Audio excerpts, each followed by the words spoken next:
বলতেছেন ওয়ালাম ইয়ামনাউ যাকাতা আমওয়ালিহিম, 3 নাম্বার আল্লাহ বলতেছেন ওয়ালাম ইয়ামনাউ যাকাতা আমওয়ালিহিম, আর যখনই কোন জাতি তাদের মালের যাকাত হিসাব করে আদায় করবে না, যখনই কোনো জাতি তাদের মালের যাকাত হিসাব করে আদায় করবে না, যাকাত দিবে না, যাকাতকে আটকায় রাখবে, গরিবের হকটাও নিজে ভোগ করতে চাবে, আল্লাহ পাক সম্পদের 40 ভাগের 39 ভাগ আপনার নিজে ভোগ করার জন্য দিয়েছেন, আর 1 ভাগ গরিবের জন্য দিয়েছেন যে নাকি গরিবের হকটাও নিজের কাছে আটকায় রাখবে যখনই কোনো জাতি।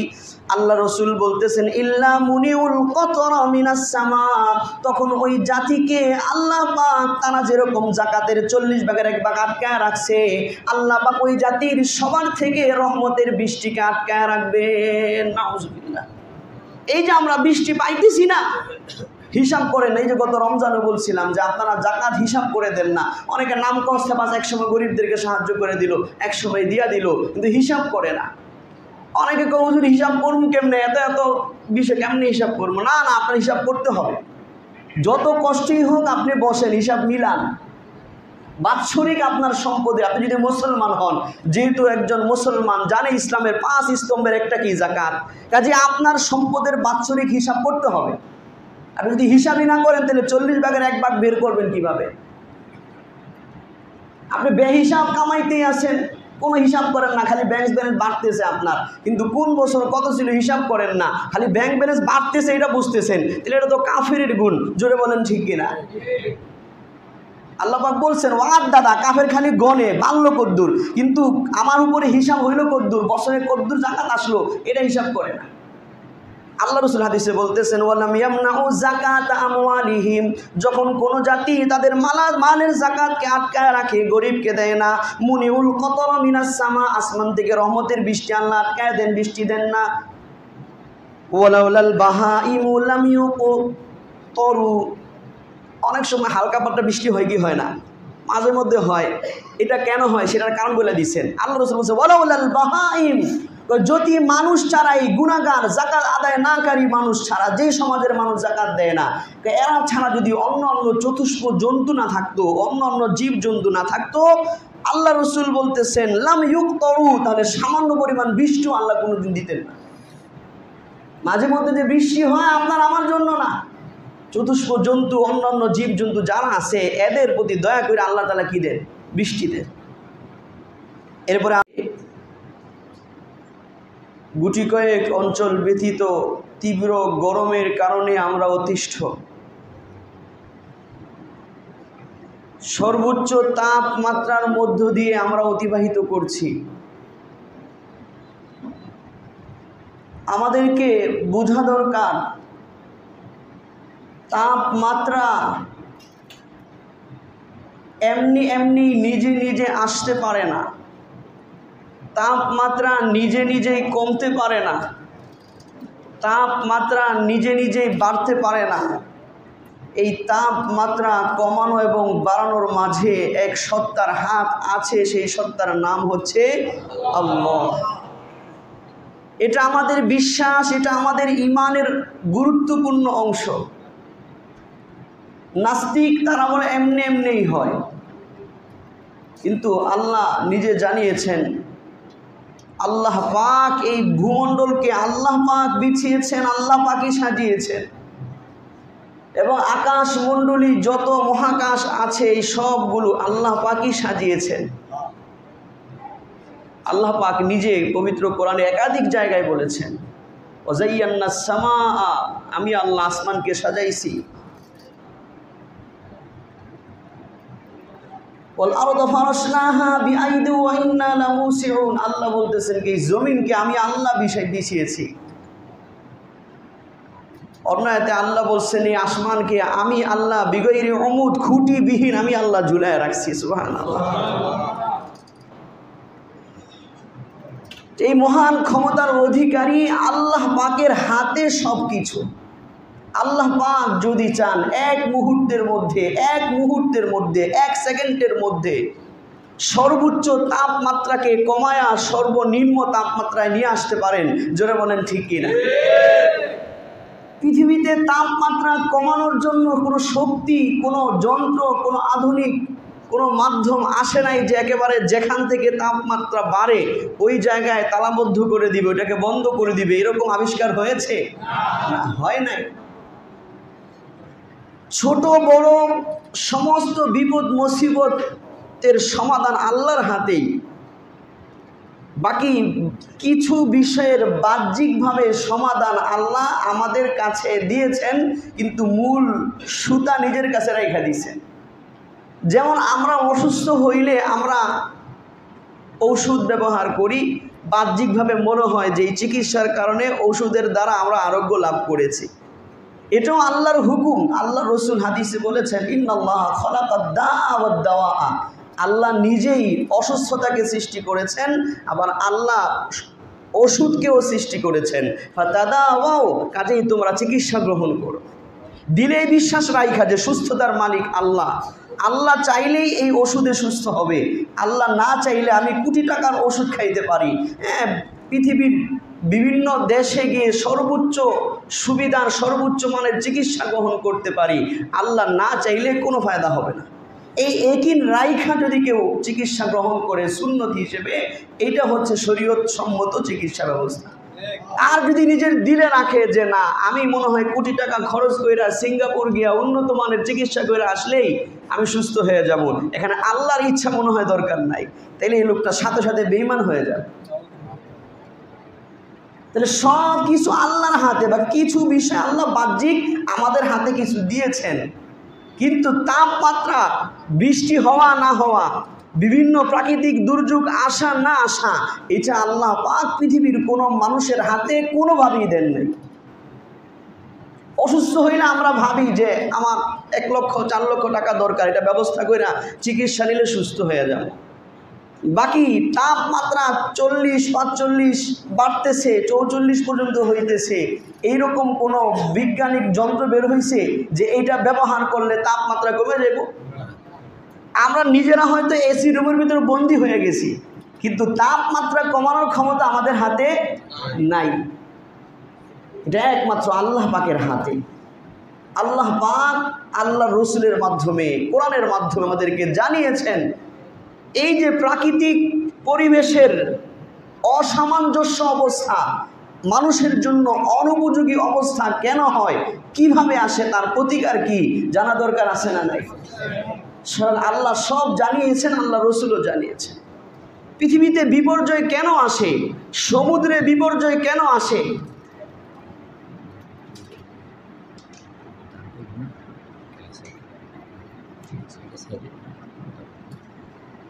পৃথিবীতে বিপর্যয় কেন আসে, সমুদ্রে বিপর্যয় কেন আসে? সমুদ্রে বিপর্যয় আসে না, জলোচ্ছ্বাস আইসা বহুতল ভবন পর্যন্ত ডুবায় নেওয়া যায়, এটা হচ্ছে সমুদ্রের বিপর্যয়। জমিনে বিপর্যয় আসে, হঠাৎ ভূমিকম্প চলে আসে, হঠাৎ জমিনে গরমের তাপ বেড়ে যায়, হঠাৎ এই জমিনে পৃথিবীতে শীতের প্রকোপ বেড়ে যায়, হঠাৎ ঝড় তুফান শুরু হয়ে যায়, এই সবগুলো বিপর্যয়।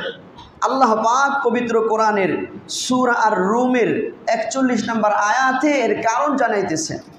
আল্লাহ পাক বলতেছেন, যহারাল ফাসাদু ফিল বাররি ওয়াল বাহরি বিমা কাসাবাত আইদিন নাস লিয়ুযীকাহুম বা'দাল্লাযী আমিলু লাআল্লাহুম ইয়ারজিউন। আল্লাহ পাক পবিত্র কোরআনের সূরা রুমের 41 নম্বর আয়াতে বলতেছেন, যহারাল ফাসাদু ফিল বাররি, ভূস্থলে ভূপৃষ্ঠে বিপর্যয় শুরু হয়ে গেছে, মানুষের জন্য অনুপযোগী বিভিন্ন অবস্থা শুরু হয়ে গেছে, ওয়াল বাহরি, এবং সমুদ্রে বিপর্যয় শুরু হয়ে গেছে, মানুষের জন্য অনুপযোগী অবস্থা সৃষ্টিকারী বিষয় শুরু হয়ে গেছে। বিমা কাসাবাত আইদিন নাস, মানুষ তার নিজের হাতে যে অন্যায় অপরাধ কামাই করেছে, অন্যায় করেছে, তার কারণে। তাহলে আল্লাহ কি বললেন যে সমুদ্রেও বিপর্যয়, ভূপৃষ্ঠেও বিপর্যয়, বিমা কাসাবাত আইদিন নাস, মানুষ নিজে যা কামাই করছে, মানে নিজে যত অপকর্ম করেছে, গুনাহ করেছে, আল্লাহর নাফরমানি করেছে, এর কারণে সমুদ্রেও আল্লাহ বিপর্যয় দেন, এর কারণে আল্লাহ ভূপৃষ্ঠেও বিপর্যয় দেন। আল্লাহ মা পরবর্তী আয়াতে বলতেছেন কেন দেন, লিউযীকাহুম বাগাদাল্লাযী আমিলু, মানুষ যেই অপকর্ম পাপাচার করেছে তার সামান্য কিছুর স্বাদ আস্বাদন করার জন্য। পুরা স্বাদ যদি আল্লাহ আস্বাদন করে দেন তাহলে তো কিয়ামতে কি করে দিবেন, ঘটায়া দিবেন। এজন্য আল্লাহ বলছেন বাগাদাল্লাযী, যা মানুষ করেছে তার কিছু যেন আমি আস্বাদন করাইতে পারি। এই জন্য সমুদ্রে মানুষের কামাইয়ের কারণে বিপর্যয়ের সৃষ্টি হয়, ভূপৃষ্ঠে মহাকাশে বিপর্যয়ের সৃষ্টি হয় মানুষের কামাইয়ের কারণে। আল্লাহ তাআলা বলতেছেন লাআল্লাহুম ইয়ারজিউন, এই যে আল্লাহ পুরা দিয়া একেবারে শেষ না করে দিয়ে অল্প কিছু আস্বাদন করান কেন, যাতে করে এটা দেখে মানুষ যেন সতর্ক হয়। লাআল্লাহুম ইয়ারজিউন, যাতে মানুষ আল্লাহর পথে ফিরে আসে। আজকে আমাদের বিপদ মুসিবত আসলে আমরা আল্লাহর দিকে ফিরা যাই না। মুনাফিক মুশরিকরাও পর্যন্ত বিপদে পড়লে আল্লাহর দিকে ফিরা যায়। আল্লাহ পাক কোরআনের এক জায়গায় বলছেন এরকম, যে মানুষের যখন সমুদ্রে যখন আরোহণ করে আর যখন বিপদ দেখে তখন কিছু মানুষ এই কথা বলে যে এই বিপদ থেকে বাঁচানোর মালিক আর কেউ নাই। এরপরে যখন আল্লাহ পাক নিরাপদে গন্তব্যে জাহাজ পৌঁছাইয়া দেন তখন মানুষ বলতে থাকে নাবিকটা কি ছিল, খুব ভালো ছিল, খুব পাক্কা ড্রাইভার ছিল, বাঁচাই দিছে। অবশ্য বাঁচাইছে কি? তাহলে মূল বিপদে পইরা যারা নাকি বেঈমান, ঈমান নাই, এরাও আল্লাহরে ডাকে, পরবর্তীতে আবার মুক্ত হয়ে গেলে কি আবার আল্লাহকে ভুলে যায়। আর আমাদের অবস্থা এরকম, বিপদে পড়েও আল্লাহকে ডাকি না, মুসিবতে পড়েও আল্লাহর দিকে ফিরে আসি না, গুনাহ থেকে তওবা করি না। গুনাহ থেকে তওবা না কইরা সারা জীবন যদি আল্লাহকে ডাকি, সারা জীবন যদি আল্লাহর কাছে বিপদ দূর হওয়ার কথা বলি, যেই গুনাহের কারণে বিপদ আসছে ওই গুনাহ ছাড়ার আগ পর্যন্ত ওই বিপদ দূর হবে না। এখন সারা দেশে সব জায়গায় তাপমাত্রা যেন কমে এই জন্য, এবং বৃষ্টি যেন আসে, বৃষ্টির দ্বারা তাপমাত্রা যেহেতু কমে সালাতুল ইস্তিসকা পড়া হচ্ছে। আপনাদের মধ্য থেকে অনেকে আমাদেরকে বলতেছেন যে হুজুর অমুক জায়গায় সালাতুল ইস্তিসকা পড়ছে, অমুক জায়গায় পড়ছে, আমরা পড়ি না। মনে রাখবেন, যেই গুনাহের কারণে আযাব আসতেছে এই গুনাহ যদি না ছাড়তে পারি, তওবা না করতে পারি, বছরকে বছর সালাতুল ইস্তিসকা পড়লেও কাজ হবে না। তার কারণ কি? আল্লাহ পাক তো জানিয়ে দিয়েছে এগুলো মানুষের হাতের কামাই, মানুষের হাতের কামাই। আমরা আমাদের জীবনটাকে গুনাহে ভরে দিয়েছি।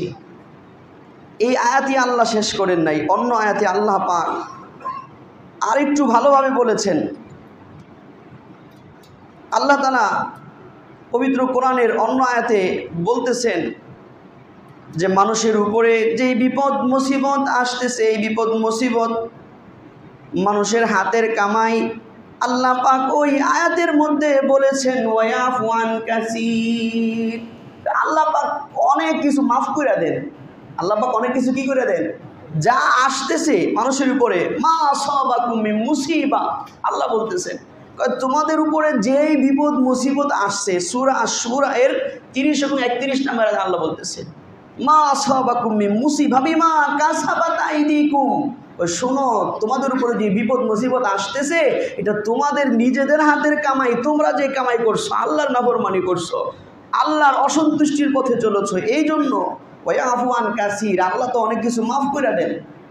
যদি সবগুলো আল্লাহ মাফ না করে সবগুলোর শাস্তি দুনিয়াতে দিতেন তাহলে পৃথিবীতে মানুষ থাকতে পারতো না। জোরে বলেন ঠিক কিনা? আল্লাহ নিজে বলছেন ওয়ায়াফু আন কাসীর, অনেকটা আল্লাহ ক্ষমা করে দেন। মাঝে মধ্যে সতর্ক করার জন্য কিছু বিরূপ পরিস্থিতি দিয়ে আল্লাহ পরীক্ষা করেন যে এরানি ফিরে আসে। আল্লাহ পাক ওই আয়াতের শেষে বলতেছেন ওয়ামা আনতুম বিমুজিজিনা ফিল আরদি, শুনে রাখো এই পৃথিবীতে আমি আল্লাহর কর্তৃত্ব চলে। আমি আল্লাহ চাইলে পৃথিবীতে মানুষের অনুপযোগী অবস্থা সৃষ্টি করতে পারি তোমাদের হাতের কামাইয়ের কারণে। ওমা আনতুম বিমুজিজিনা ফিল আরদ, আর তোমরা জমিনে কোনোদিন আল্লাহকে অক্ষম করতে পারবে না। পারবে বলেন? পারবে না। আপনি যত বড় প্রস্তুতি নেন দুর্যোগ মোকাবেলার, যত প্রস্তুতি নেন, পৃথিবীর উন্নত থেকে উন্নত দেশও যখন আল্লাহর বিপদ চলে আসবে সেই দুর্যোগ মোকাবেলা করার ক্ষমতা নাই। এই যে কিছুদিন আগেও আপনারা দেখেছেন পৃথিবীর এত উন্নত রাষ্ট্র দুবাইয়ে মাত্র কয়েকদিনের বৃষ্টিতে মানুষগুলো অসহায় হয়ে গেছে, ঘরবন্দি হয়ে গেছে, গাড়িগুলো ডুবে গেছে। এত উন্নত ব্যবস্থাপনা হওয়া সত্ত্বেও আল্লাহ জানাইছেন ওমা আনতুম বিমুজিজিন, তোমরা আল্লাহকে অক্ষম করতে পারবে না ফিল আরদ, এই জমিনে। আল্লাহ চাইলে যত দুর্যোগ ব্যবস্থাপনাই হোক, ওই যে আরো কয়েক বছর আগে আমরা শুনেছিলাম জাপান এরা বলেছিল দুর্যোগ ব্যবস্থার ভালো প্রস্তুতি নিয়েছে, সামুদ্রিক জলোচ্ছ্বাস আইসা এদের সমস্ত অহংকারকে মিটাইয়া দিয়েছিল। জোরে বলেন ঠিক কিনা? এই জন্য দুর্যোগ মোকাবেলা এই শব্দটা বলাটাও অনুচিত। দুর্যোগ মোকাবেলা করার ক্ষমতা কারো নাই। জোরে বলেন ঠিক কিনা? এটা আমার কথা না, আল্লাহর কথা। কারণ দুর্যোগ আসে কার পক্ষ থেকে? আল্লাহর পক্ষ থেকে। আল্লাহ বলতেছেন ওমা আনতুম বিমুজিজিনা ফিল আরদ, তোমরা জমিনে আল্লাহকে অক্ষম করতে পারবে না। মোকাবেলা করে ফেললেন মানে কি করে ফেললেন? আপনি মনে হয় আল্লাহর অক্ষম করে ফেললেন? না না না, আল্লাহ চাইলে আপনি যত ব্যবস্থা গ্রহণ করেন কোনোদিনও আল্লাহকে অক্ষম করা সম্ভব। এই জন্য আল্লাহ পরবর্তীতে বলতেছেন ওমা লাকুম মিন দুনিল্লাহি মিন ওয়ালিয়্যিন ওয়ালা নাসির, শুনে রাখো আল্লাহ ছাড়া তোমাদের কোনো অভিভাবক নাই, আল্লাহ ছাড়া তোমাদের কোনো সাহায্যকারী নাই। এই জন্য দুর্যোগে পড়লে ডাকতে হবে কাকে? বিপদে পড়লে সাহায্য চাইতে হবে কার কাছে? আল্লাহ তাআলার কাছে সাহায্য চাইতে হবে যে আল্লাহ আমাদের গুনাহের কারণে, আমাদের অপরাধের কারণে, আমাদের বিপদ মুসিবতের কারণে আয় আল্লাহ আপনি আমাদের উপরে নারাজ হয়ে গেছেন, আয় আল্লাহ আপনার নারাজি মোকাবেলা করার ক্ষমতা আমাদের নাই, আয় আল্লাহ আপনি দয়া করে আমাদেরকে মাফ করে দেন, এই বিপদ থেকে আমাদেরকে উদ্ধার করেন। এটাই হচ্ছে আল্লাহ রসুলের শিক্ষা। তার কারণ হচ্ছে পৃথিবীতে যত বিপর্যয় আসতেছে এই সবগুলো মানুষের হাতের কামাই, মানুষ নিজে এগুলো কামাই করেছে। আপনাদেরকে একটা হাদিস শোনাবো, সময় কম, আপনি বুঝলে চিন্তা করবেন যে এই হাদিসে যেগুলো আল্লাহ রসুল বলেছেন এই সবগুলো আমাদের মধ্যে পাওয়া যায়। হাদিসটি ইবনে মাজাতে এসেছে, তবরানী শরীফে এসেছে, মুস্তাদরাকে হাকিমে এসেছে। হযরত আব্দুল্লাহ ইবনে ওমর থেকে বর্ণিত, আল্লাহর রাসূল সাল্লাল্লাহু আলাইহি ওয়াসাল্লাম একদিন সমস্ত মুহাজিরিন সাহাবীদেরকে যারা মক্কা থেকে হিজরত করে মদিনাতে গিয়ে নিজেদের বাসস্থান বানিয়েছে ইসলামের জন্য, বিশেষভাবে এদেরকে আল্লাহ রাসূল ওয়াজ করতে গিয়া বলতেছেন ইয়া মাশারাল মুহাজিরিন, হে মুহাজির জাতিরা শোনো, খামসুন ইযা উবতুলিতুম, খামসুন ইযা উবতুলিতুম, যখন তোমরা পাঁচটা বস্তুতে কি হইবা? লিপ্ত হয়ে যাইবা। যখন তোমরা কিসে লিপ্ত হইবা? পাঁচটা বস্তুর পরীক্ষায় লিপ্ত হইবা। উবতুলিতুম বিহিন্না, তখন তোমাদের কি অবস্থা হবে আমার জানা নাই। কে বলতেছেন? আল্লাহ রাসূল। তখন তোমরা কিভাবে সেই অবস্থাতে থাকবে, তখন তোমাদের কি পরিস্থিতি হবে আমার জানা নাই। ওয়াউযু বিল্লাহি আন তুদরিকুহুন্না, আর আমি আল্লাহর কাছে পানা চাই যে তোমরা যেন ওই পাঁচ পরীক্ষার সম্মুখীন না হও, এর আগেই যেন তোমরা দুনিয়া থেকে বিদায় হয়ে যাও, ওই পাঁচ পরীক্ষা আসার আগে। মানে আসার পরে এই পরিস্থিতিতে তোমাদের কি অবস্থা হবে আমি নবী বলতে পারি না। এই জন্য আল্লাহ রসুল এই কথা বলছেন। এরপরে আল্লাহ রসুল এই পাঁচ জিনিসের কথা আল্লাহ রসুল নিজে বলতেছেন লাম তাজহারিল ফাহিশাতু ফি কওমিন, আল্লাহ রসুল বলতেছেন যখনই কোনো জাতির মধ্যে ফাহেসা, অশ্লীলতা, বেহায়াপনা প্রকাশ্যে ছড়ায় পড়ে, হাত্তা ইউলিনু বিহা, এমনকি যেই সমাজে যেই জাতির মাঝে মানুষ অশ্লীলতা বেহায়াপনাকে প্রকাশ্যে করতে থাকে, আছে না নাই আমাদের সমাজে? খেয়াল করে দেখেন আছে কিনা? বিভিন্ন উপলক্ষে অশ্লীলতা বেহায়াপনার ছড়াছড়ি, কেউ বলার নাই, কেউ কওয়ার নাই, বলতে গেলেও অনেকে বাধা আসে। জোরে বলেন ঠিক কিনা? একটা হলো নিজে অশ্লীলতায় লিপ্ত, গোপনে কেউ জানে না। আরেকটা হচ্ছে প্রকাশ্যে সমাজে, আমাদের মুসলিম সমাজের বিবাহগুলোতে প্রকাশ্যে নারী পুরুষ একসাথে গান বাদ্য করা, নাচানাচি করার পরিবেশ আছে না নাই? রং নিয়ে নারী পুরুষ মাখামাখি করার পরিস্থিতি আছে না নাই? এখন তো দুঃখজনক বিষয় হলো উগ্র হিন্দুত্ববাদী ইসকন সংগঠন তারা মুসলিম নারীদেরকেও হোলি উৎসবে মুসলিম পর্দাশীল নারীদের গালে জোর করে অন্যায়ভাবে হোলি উৎসবের রং মেখেছে। এইটারও কোনো বিচার এই দেশে হয় নাই। জোরে বলেন ঠিক কিনা? এগুলো অশ্লীলতা বেহায়াপনা না? রমজান মাসে মুসলিম নারীরা বলতেছে আমি রোজাও রাখছি, মুসলিম যুবক বলতেছে রোজাও রাখছি, আবার হিন্দুদের হোলি উৎসবে রং মাখামাখি করতেছে নারী পুরুষ একসাথে। এগুলা যদি অশ্লীলতা বেহায়াপনা না হয় তাহলে আপনাদের ভাষায় আর অশ্লীলতা বেহায়াপনার কোন জিনিসের নাম বলে? আল্লাহ রসুল 5 জিনিসের এক জিনিস বলতেছেন, যখনই কোনো জাতির মধ্যে অশ্লীলতা বেহায়াপনা ছড়ায় পড়ে, এমনকি তারা প্রকাশ্যে এই বেহায়াপনা করতে থাকে, ইল্লা ফাশা ফিহিমুত তাউন, তখন আল্লাহ পাক ওই জাতির মাঝে বিভিন্ন ধরনের মহামারী, প্লেগ ইত্যাদি দেওয়া শুরু করেন। এই যে করোনার মহামারীতে আমরা আক্রান্ত হয়েছিলাম, আমরা সতর্ক হই নাই। আল্লাহ রসুল আরও বলতেছেন, শুধু এতটুকুই ক্ষান্ত না, যখন সমাজে অশ্লীলতা বেহায়াপনা প্রকাশ্যে হওয়া শুরু করবে, বাধা দেনওয়ালা কেউ নাই, ওই সময়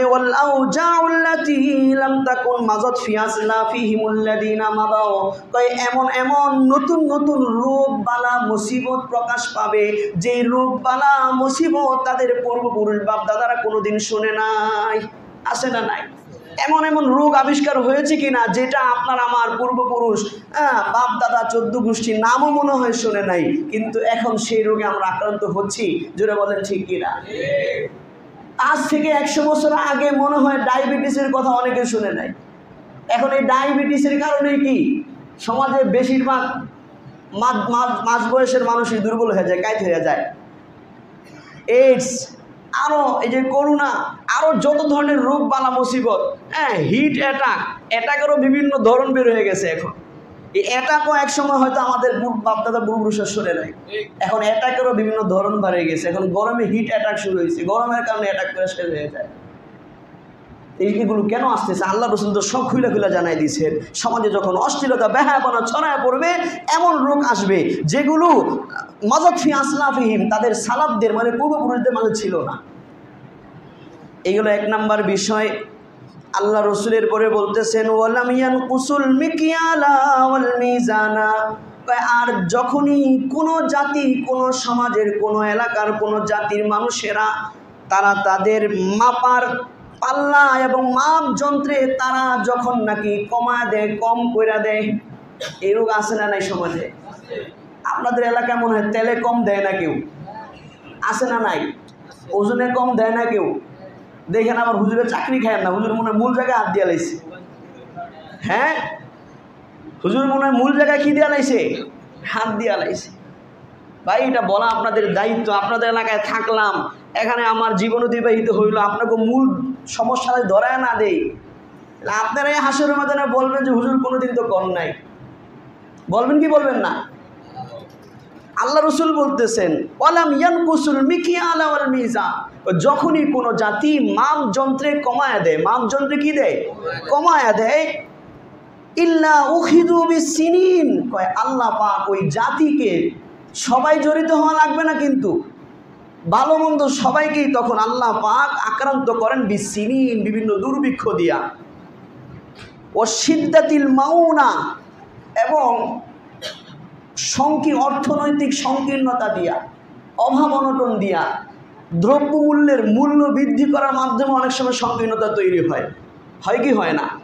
আগে 10,000 টাকা বেতনে মোটামুটি সংসার চলে যাইতো, এখন 15-20-এও কি চলে না। এটাও তো একটা সংকীর্ণতা। সংকীর্ণতা কি না? আল্লাহ বলতেছে এরকম অর্থনৈতিক সংকীর্ণতার মধ্যে মানুষ পড়ে যাবে। ও জাউরি সুলতান আলাইহিম, এবং সমকালীন বাদশার জুলুমের শিকার হবে। সমকালীন বাদশার কিসের শিকার হবে? জুলুম অত্যাচারের শিকার হবে। এই যে এই 3টা বিষয়, দুর্ভিক্ষ আসবে, অর্থনৈতিক সংকীর্ণতা আসবে, এবং জুলুমের শিকার হবে সমকালীন সরকার এবং বাদশার মাধ্যমে। কখন? যদি নাকি জাতির মানুষেরা মাপে কম দেওয়া শুরু করে, ওজনে কম দেওয়া শুরু করে। সবাই করা লাগবে না, কারণ কিছু মানুষের অপরাধের কারণে আল্লাহ পাক সবাইকে বিপদ দেওয়া শেষ করেন, কিন্তু হাসর নাসর যার যার আমল অনুযায়ী হবে। পরবর্তীতে আল্লাহ রসুল বলতেছেন, ওয়ালাম ইয়ামনাউ যাকাত আমওয়ালিহিম, 3 নাম্বার আল্লাহ বলতেছেন, ওয়ালাম ইয়ামনাউ যাকাত আমওয়ালিহিম, আর যখনই কোনো জাতি তাদের মালের যাকাত হিসাব করে আদায় করবে না, যখনই কোনো জাতি তাদের মালের যাকাত হিসাব করে আদায় করবে না, যাকাত দিবে না, যাকাতকে আটকায় রাখবে, গরিবের হকটাও নিজে ভোগ করতে চাবে। আল্লাহ পাক সম্পদের 40 ভাগের 39 ভাগ আপনার নিজে ভোগ করার জন্য দিয়েছেন, আর 1 ভাগ গরিবের জন্য দিয়েছেন, যে নাকি গরিবের হকটাও নিজের কাছে আটকায় রাখবে। যখনই কোনো জাতি, আল্লাহ রসুল বলতেছেন ইল্লা মুনিউল কতরা মিনাস সামা, তখন ওই জাতিকে আল্লাহ পাক তারা যেরকম জাকাতের 40 ভাগের 1 ভাগ আটকায় রাখছে, আল্লাহ পাক ওই জাতির সবার থেকে রহমতের বৃষ্টিকে আটকায় রাখবেন। নাউজুবিল্লাহ। এই যে আমরা বৃষ্টি পাইতেছি না, হিসাব করেন। এই যে গত রমজানে বলছিলাম যে আপনারা জাকাত হিসাব করে দেন না। অনেকে নাম কষ্টে পাস, একসময় গরিবদেরকে সাহায্য করে দিল, একসময় দিয়া দিল, কিন্তু হিসাব করে না। অনেকে কেউ যদি হিসাব করুন কেমনে, এত এত বিষয় কেমনে হিসাব করবো? না না, আপনার হিসাব করতে হবে। যত কষ্টই হোক আপনি বসেন, হিসাব মিলান। বাৎসরিক আপনার সম্পদে, আপনি যদি মুসলমান হন, যেহেতু একজন মুসলমান জানে ইসলামের 5 স্তম্ভের একটা কি জাকাত, কাজে আপনার সম্পদের বাৎসরিক হিসাব করতে হবে। আপনি যদি হিসাবই না করেন তাহলে 40 ভাগের 1 ভাগ বের করবেন কিভাবে? আপনি বেহিসাব কামাইতেই আছেন, কোনো হিসাব করেন না, খালি ব্যাংক ব্যালেন্স বাড়তেছে আপনার, কিন্তু কোন বছর কত ছিল হিসাব করেন না, খালি ব্যাংক ব্যালেন্স বাড়তেছে এটা বুঝতেছেন, তাহলে এটা তো কাফেরের গুণ। জোরে বলেন ঠিক কিনা? আল্লাহ পাক বলছেন ওয়াদ দাদা, কাফের খালি গনে বাংলো কদ্দুর, কিন্তু আমার উপরে হিসাব হইল কদ্দুর, বছরে কদ্দুর জাকাত আসলো, এটা হিসাব করে না। আল্লাহ রাসূল হাদিসে বলতেছেন ওয়ালাম ইয়ামনাউ যাকাতা আমওয়ালিহিম, যখন কোন জাতি তাদের মালের যাকাতকে আটকায় রাখে, গরিবকে দেয় না, মুনিউল কতরা মিনাস সামা, আসমান থেকে রহমতের বৃষ্টি আল্লাহ আটকায় দেন, বৃষ্টি দেন না। ওয়ালাউলাল বাহাইমু লাম ইউকতরু, অনেক সময় হালকা পাতলা বৃষ্টি হয় কি হয় না, মাঝে মধ্যে হয়। এটা কেন হয় সেটার কারণ বলে দিচ্ছেন আল্লাহ রাসূল বলছেন ওয়ালাউলাল বাহাইম, যদি মানুষ ছাড়াই গুনাহগার, জাকাত আদায় নাকারী মানুষ ছাড়া, যে সমাজের মানুষ জাকাত দেয় না, এরা ছাড়া যদি অন্য অন্য চতুষ্প জন্তু না থাকতো, অন্য অন্য জীব জন্তু না থাকতো, আল্লাহ রসুল বলতেছেন লাম ইউকতরু, তাহলে সামান্য পরিমাণ বৃষ্টিও আল্লাহ কোনোদিন দিতেন না। মাঝে মধ্যে যে বৃষ্টি হয় আপনার আমার জন্য না, চতুষ্প জন্তু অন্যান্য জীব জন্তু যারা আছে এদের প্রতি দয়া করে আল্লাহ তাআলা কি দেন? বৃষ্টি দেন। এরপরে আল্লাহ রসুল বলতেছেন ওয়ালাম ইয়ানকুদু আহদাল্লাহি ওয়া আহদা রাসূলিহি, 4 নাম্বার বিষয় আল্লাহ রসুল বলতেছেন, আর যখনই কোনো জাতি আল্লাহ এবং আল্লাহর রসুলের কোনো অঙ্গীকারকে, ওয়াদাকে ভঙ্গ করে, ইল্লা সাল্লাল্লাহু আলাইহিম আদুওয়াম মিন গায়রিহিম, তখন আল্লাহ পাক তাদের উপরে তাদের গায়ের তথা অমুসলিম শত্রুকে চাপায়া দেন। যখন আপনি মুসলমান হিসেবে আল্লাহ এবং আল্লাহ রসুলের হক নষ্ট করবেন, আল্লাহ এবং আল্লাহ রসুল যে জিম্মাদারি দায়িত্ব আপনাকে আমাকে দিয়েছেন, সেই জিম্মাদারি দায়িত্ব আদায় না করব, আল্লাহ পাক অমুসলিমদের দ্বারা আল্লাহ তাআলা শাস্তি আস্বাদন করাবেন, অমুসলিমদেরকে চাপায়া দিবেন। 5 নাম্বার বস্তু আল্লাহ রসুল বলতেছেন ওয়ামা লাম তাহকুম আইম্মাতুহুম বিকিতাবিল্লাহ, আর যেই জাতির মানুষেরা, যেই জাতির নেতৃস্থানীয় ব্যক্তিবর্গরা আল্লাহর কিতাব দিয়া বিচার সালিসে ফায়সালা না করবে, কোরআন সুন্নাহ ভিত্তিক ফায়সালা যেই জাতি না করবে। বাংলাদেশে কি কোরআন সুন্নাহ ভিত্তিক ফায়সালা আছে? বলেন আছে? এটা প্রতিষ্ঠার চেষ্টা করা কাদের দায়িত্ব? বলেন। কত কিছুর আমরা দাবি করি সরকারের কাছে, সবাই মিল্লা যদি দাবি করি, দেশের জনগণ যত মুসলমান আছে 100% মুসলমান যারা আছে সবাই কিন্তু দাবি করে যে দেশ চালান কোরআন দিয়া, হাদিস দিয়া, সংবিধান হবে কোরআন হাদিস, সরকার মানতে বাধ্য হবে কি হবে না? বলেন সরকার মানতে বাধ্য হবে কি হবে না? কারণ সরকার জনগণের সেবক, সরকারের দোষ দিয়া লাভ কি? বলেন দূষিত আমরা কয়জনে নিজেরা কোরআন হাদিস ভিত্তিক শাসন চাই, বরঞ্চ ভয় পায়, হ্যাঁ না জানি কোরআন হাদিস শাসন হইলে নামাজে না গেলে পিটানি শুরু করবো হুজুররা। ভয়ে আমি মুসলমান, নিজেকে দিনদার মনে করি, নামাজি মনে করি, হাজি গাজি মনে করি, চিল্লাওয়ালা পীর সাহওয়ালা মনে করি, পীর সাহেবের দরবারে গিয়েও ঘোরাঘুরি করি, চিল্লায় যাই, এরকম মানুষও চায় না যে 100% কোরআনের আইন বাস্তবায়ন হোক। জোরে বলেন ঠিক কিনা? ইল্লা মাশাআল্লাহ কিছু মানুষ ছাড়া। তাইলে আল্লাহর শান্তি, রহমত, বরকত আসবে কিভাবে বলেন? আল্লাহ রসুল 5 নম্বরে বলতেছেন যখন যেই জাতির দায়িত্বশীলরা কোরআন সুন্নাহ ভিত্তিক শাসন করবে না, আল্লাহ তাআলা বলতেছেন, আল্লাহ রসুল বলতেছেন যে ইল্লা জাআলা বাসাহুম বাইনাহুম, আল্লাহ পাক এদের নিজেদের মাঝে ঝগড়াঝাটি লাগাই দেবে, নিজেরা মারামারি হানাহানি কাটাকাটিতে থাকবে। জোরে বলেন ঠিক কিনা? আছে না সমাজে এরকম? এমনি হুজুর আমার কোনো দোষ নাই, তারপর আমাদের শত্রু লাগিয়ে রয়েছি। কেন লাগে? কিভাবে লাগে? আমাদের দেশটাই তো ওই কাম করে বয়ে রয়েছেন, কোরআন হাদিস ভিত্তিক শাসন নাই। তাহলে আল্লাহ তো জানাই দিয়েছেন, আল্লাহ রসুল তো জানাই দিয়েছেন, যখন আল্লাহ তাআলা নিজেদের মাঝে কি দিবেন, লাগাই দিবেন, নিজেরা যারা মারামারি হানাহানি করবে, কাটাকাটি করবে, তখন বিশ্ব মুসলিমের অবস্থা নিয়ে চিন্তা করবে কখন বলে? আজকে দুঃখজনক হলো বলতে হয়, অশ্লীলতা, বেহায়াপনার সব ধরনের কার্যকলাপের অনুমতি ঢাকা বিশ্ববিদ্যালয়ের প্রাঙ্গণে পায়, কিন্তু তারা সেখানে সালাতুল ইস্তিসকা পড়বে, বৃষ্টির জন্য নামাজ পড়বে, এই অনুমতি পর্যন্ত এই দেশে দেওয়া হয় না। আর আপনি আমি চুপ করে বসে আছি আর মনে করি সব দায়িত্ব হুজুররা বলবো আর জেলে যাইবো, আর আমরা পাক্কা মুসলমান, হাসরের ময়দানে আল্লাহর কাছে গিয়ে খাঁটি মুসলমান হিসেবে আমরা প্রকাশ পাব। সব দায়িত্ব কাদের? হুজুরদের। হুজুরা বইলা বইলা কই যাইব? জেলে যাইব। আর আমরা কি আরামে কাটামু, মসজিদ বানামু, মাদ্রাসা বানাবো, এটা আমাকে চলবো না। না না, পাক্কা দিনদার হওয়া এত সহজ না। পরিপূর্ণ দিনদার হওয়া কি না বলেন? এত সহজ না। আপনার দেশে ইসলামের ক্ষতিকর কাজ কি কি হচ্ছে প্রত্যেকটা মুসলমানের সচেতন থাকা দরকার, জোরে বলেন ঠিক কিনা? সেই বিষয়ে প্রতিবাদ করা দরকার, জোরে বলেন ঠিক কিনা? এই যে ফরিদপুরে 2 জন মুসলিম যুবককে হিন্দুরা পিটায়া মাইরা ফেললো এই সন্দেহে যে তাদের মন্দিরে মনে হয় আগুন লাগাইছে। আর আমি সন্দেহ করে চোর মারলেও তো আইন আছে, এটা অপরাধ, আপনি প্রমাণ হওয়ার আগ পর্যন্ত মারতে পারবেন না। সেই জায়গায় সন্দেহ করে মাইরা ফেলছে, কোনো গ্রহণযোগ্য জায়গা থেকে কোনো আলোচনা নাই, কোনো প্রতিবাদ নাই, বরঞ্চ প্রতিবাদ করতে গিয়েও গুলি করে নাকি আরেকজন মারা ফেলছে। নাউজুবিল্লাহ। এই দেশটা কোন দিকে যাইতেছে আমরা আপনাদেরকে সতর্ক করতেছি। যখন আপনার আমার মাথায় বাড়ি পড়বে তখন আর বলার কিছু থাকবে না, তখন ভাবছেন হায় আফসোস, হুজুররা তো আগেই বলছিল। এই জন্য আপনারা নিজেরা আপনার দেশ কিনে আপনি সচেতন হন, আপনার দেশ কিনে আপনি সচেতন হন। আজকে একটা ইসকনের একটি পেজ থেকে একটা পোস্ট দেখেছি। আজকে তারা অস্ত্র নিয়ে মহড়া দিচ্ছে আর বলতেছে যে আমরা কত হাজার হিন্দু যুবককে অস্ত্রের প্রশিক্ষণ দিয়ে ফেলছি। আর পেজের নাম হচ্ছে অখণ্ড ভারত চাই, মানে ভারত বাংলাদেশ মিলাইয়া তারা অখণ্ড ভারত চায়, পেজের নাম হচ্ছে এটা। আর সেই পেজে এই পোস্ট যে আমরা প্রশিক্ষণ দিয়ে ফেলছি, আমরা মুসলিম যুবকরা বসে আছি, তা আল্লাহর সাহায্য আসবে কিভাবে বলেন? এই জন্য মুসলমান ভাইরা আমার, এই যে সমাজে যেই বিপর্যয়, যেই আযাব গজব আসতেছে, বৃষ্টি আসতেছে না, প্রচণ্ড তাপমাত্রায় মানুষের কষ্ট হচ্ছে, দ্রব্যমূল্যের ঊর্ধ্বগতি, এই সবগুলো আমাদের হাতের কামাই।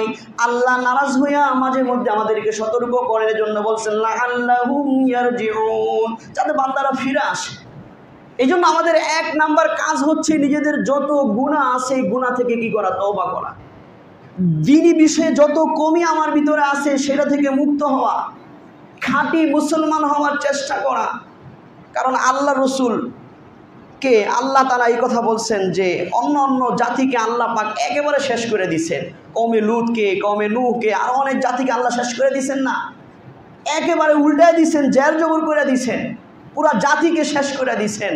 কিন্তু আল্লাহর রসুলকে আল্লাহ পাক সান্ত্বনা দিয়া বলছেন যে হে নবী, আপনার উম্মতকে আমি আল্লাহ একেবারে আযাব গজব দিয়া শেষ করে দিব না।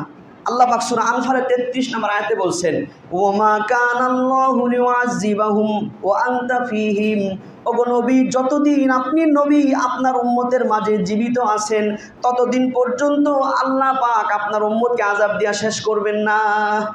অন্য নবীদের নবী থাকা অবস্থায়ও নবী এবং তার সাথে থাকা মুমিনরা ছাড়া সবাইকে কি করে দিয়েছেন? শেষ করে দিয়েছেন। কিন্তু আল্লাহ রসুল নবী আপনি বাচ্চা আছেন, আপনার উম্মত নাফরমানি করলো, আমি আল্লাহ আযাব দিয়া কি করব না? শেষ করব না। এই জন্যই তো আপনি রাহমাতাল লিল আলামিন, এই জন্যই তো আপনি পৃথিবীবাসীর জন্য রহমত, মুমিনের জন্য রহমত, কাফেরের জন্য রহমত, গুনাহগারের জন্য রহমত। আরেকটা অপশন দিয়েছেন ওয়ামা কানাল্লাহু মুআযিবাহুম ওয়া হুম ইস্তাগফিরুন, আর যতক্ষণ পর্যন্ত আপনার উম্মত আমি আল্লাহর কাছে ইস্তিগফার করতে থাকবে, নিজের গুনাহের জন্য ক্ষমা চাইতে থাকবে, ততদিন পর্যন্ত আমি আল্লাহ আযাব দিয়ে শেষ করে দিব না। বলে সুবহানাল্লাহ। তাইলে এই যে আসমানি আযাব গজব, জমিনি আযাব গজব, সামুদ্রিক আযাব গজব, এগুলা থেকে বাঁচতে হলে 1 নম্বর করণীয় কি বলেন? আল্লাহর কাছে নিজের গুনাহের ক্ষমা চাওয়া, পর থেকে নিজেকে বলা আল্লাহর কাছে যে আল্লাহ আমি অপরাধী, আল্লাহ আমি গুনাহগার, আল্লাহ আমার গুনাহের কারণে আপনি এই শাস্তি দিতেছেন, আয় আল্লাহ আপনি আমার কারণে পুরো মানুষকে কষ্ট দেন না, আল্লাহ আমি ক্ষমা চাই, আমারে মাফ করে দেন। দরকার আছে না নাই? কারণ গুনাহগারদের কারণে অন্য মুমিনরা, অন্য পশু পাখিরা কষ্ট পাইতেছে। এই কথাও বুখারীর এক হাদিস থেকে বুঝে আসে। বুখারী মুসলিমের একটি হাদিসে এসেছে, আল্লাহ রসুল সাল্লাল্লাহু আলাইহি ওয়াসাল্লাম একবার আল্লাহ রসুলের সামনে দিয়ে একটা জানাজা যাইতেছে। কি যাইতেছে? জানাজা যাইতেছে। তা আল্লাহ রসুল বললেন যে মুস্তারিহুন ও মুস্তারাহুন, নিজে মুক্তি পেয়ে গেছে বা মুক্তি দিয়া গেছে, মুক্তি পাইয়া গেছে বা মুক্তি দিয়া গেছে। তা সাহাবীরা যে ইয়া রাসূলুল্লাহ মুক্তি পাইয়া গেছে বা দিয়া গেছে মানে কি? আল্লাহ রসুল বলেন আল আব্দুল মুমিন ইয়াস্তারিহু মিন নাসাবিদ দুনিয়া। আল্লাহ রসুল বললেন মুমিন বান্দা সে নিজের দুনিয়ার কষ্ট থেকে মুক্তি পাইয়া জান্নাতে চলে গেছে। সুবহানাল্লাহ। তো যদি মুমিন হয়, আমলওয়ালা হয়, তাইলে সে নিজে দুনিয়ার কষ্ট থেকে মুক্তি পায় কই গেছে? জান্নাতে দিয়ে গেছে। আর যদি সে মুক্তি দিয়া গেছে মানে কি? আল্লাহ রসুল বলতেছেন ওয়াল আব্দুল ফাজির, আর গুনাহগার বান্দা ইয়াস্তারিহু মিনহু, সে মরার দ্বারা তার কারণে যত আযাব গজব আসতো সেটা থেকে মুক্তি পায়। আল ইবাদু, সব বান্দারা, অল বিলাদু, পৃথিবীর দেশগুলো, ও সাজারু, গাছগুলো, ও দাওয়াবু, পশু পাখিগুলো। মানে গুনাহগার মরার কারণে এই পৃথিবীর মানুষগুলো, দেশগুলো, পশু পাখি, গাছপালা, তারা তার কারণে যে আযাব আসতো সেই আযাব থেকে কি পেয়ে গেল? মুক্তি পেয়ে গেল। এই জন্য দোয়া করেন যে আল্লাহ আমার কারণে আপনি অন্যদেরকে কি দিয়েন না, কষ্ট দিন, আল্লাহ মাফ করে দেন। সবাই করবো তো ইনশাআল্লাহ। আরেকটি হাদিসের মধ্যে এসেছে আস-সাদকাতু তুতফিকুল বালা, মানুষের বিপদ মুসিবত দান সদকা কি করে দেয়? দূর করে দেয়। দান সদকা করার দরকার আছে না নাই? লম্বা চড়া যদি কথাগুলো বুঝেন, লম্বা চড়া ওয়াজ করার দরকার নাই। দান সদকা সব ধরনের হয়। আপনি মসজিদে দান করতে পারেন, মাদ্রাসায় দান করতে পারেন, গরিব দুঃখী অসহায়দেরকে দান করতে পারেন। বাকি এই মসজিদটা কার ঘর বলেন? আল্লাহর ঘর। এই মসজিদে দান করার দরকার আছে না নাই? লম্বা চূড়া ওয়াজ করার দরকার নাই। এই নিয়তে যে আল্লাহ আমাদেরকে আযাব থেকে মুক্তি দেন, এই নিয়ত হইল এই মসজিদের সেবা করা দরকার আছে না নাই? আপনারা জানেন আমাদের মসজিদের উপরতলায় কাজ চলতেছে, টাইলস লাগানো হয়েছে, এখনও পাখা সব লাগানো হয় নাই, গ্লাসের থাই একটাও লাগানো হয় নাই, পুরাতন দুইটা একদিকে শুধু আছে। এগুলো কারা করবে বলেন? আমরাই তো করতে হবে নাকি? লম্বা চূড়া ওয়াজ দরকার আছে। এজন্য আপনারা ইনশাল্লাহ দান করবেন। আমাদের সভাপতি সাহেব কিছু কথা বলবে, এরপরে আপনারা ইনশাল্লাহ প্রত্যেকেই, আপনি কে এই মসজিদে, আমি একটা জানালার ঠাই দিব, আমি 2টা জানালার ঠাইয়ের গ্লাসের ব্যবস্থা করে দিব। ইনশাল্লাহ যতদিন এখানে নামাজ হবে আপনার আমলনামা সব বসতে থাকবে। এটা বহুত বড় সদকায়ে জারিয়ার কাজ। গত জুমায় এই ব্যাপারে কিছু আলোচনা হয়েছিল, সদকায়ে জারিয়া কি কি। লম্বা আলোচনার দরকার নাই। ইনশাল্লাহ রাজি হবো তো ইনশাল্লাহ। আমি আশা করি যে ইনশাল্লাহ আজকের এই মজলিস থেকে উপরের প্রত্যেকটা ঠাইয়ের ব্যবস্থা আপনারাই করে দেবেন ইনশাল্লাহ। রাজি আছি? আল্লাহ তাআলা ব্যবস্থা করে দেন, সবার দিলকে আল্লাহ তাআলা নরম করে দেন।